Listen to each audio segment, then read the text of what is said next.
kwa mwana na roho twapfuye mu bwenge dupfa mu mutima dupfa haruguru no hepfo. Uyu munsi nje ni pasteri kurupakata sigiriri kumanyina vutuvutu. We nderetswe uyu munsi uragwa muri wese yapfundikiwe imaze iminsi 6 itarahumurwa. Ariko tugegera za pasteri ariko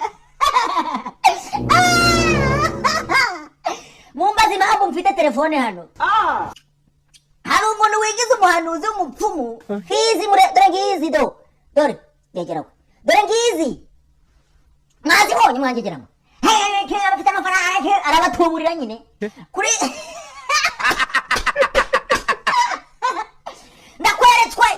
nderetswe uri kureba video yanjye kuri YouTube. Uyu munsi uragura akabwana k'ingurube. Donge nderetswe. Oh amen. Hallelujah. Oh baraga. Oh I say. Now I say. Oh di kumanyina ndamubona kigorewere. Oh shito. Oh nderetswe. Donge nderekwa. Uyu munsi baragwanyoko.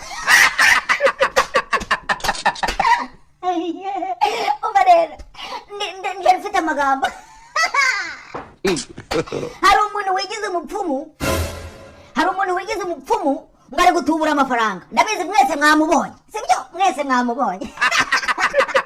Ngari gutubura ari kubanza yasaba ngo mitsingi umyanzo gaye mu Rwanda ngagasuka ku mafaranga ngagatayaza ari menshi. Nakubumbuye akanyanga mu mutaranda gakuroga ngo abarozi ndetse n'imbwa ngayiwe bazajugunywa hanze nk'ibigwerewere.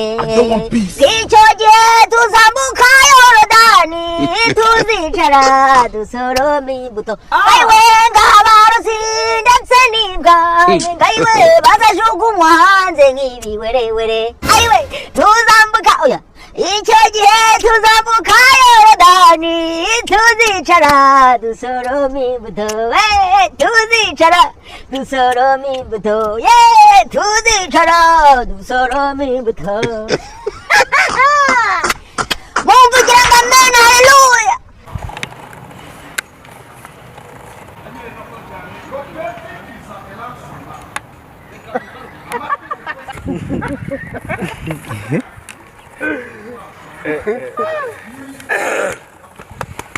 Urukwitegereza reba urukwitegereza si wowe warugifashe reba urukubona bitareshya wowe si mazima reba uyajyane uyakoreshe icyo ushaka. Kamita midara rimwe kora gacika twagiye barashumu yamaze umuhaye muntu nyina najyana ari umurundi gwa nyina twagiye mwabonye 1 2 3 murebe suka bigenje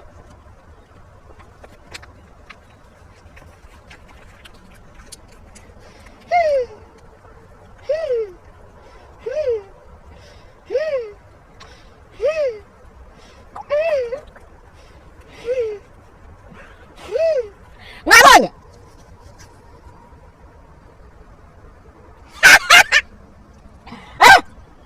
God have mercy upon us.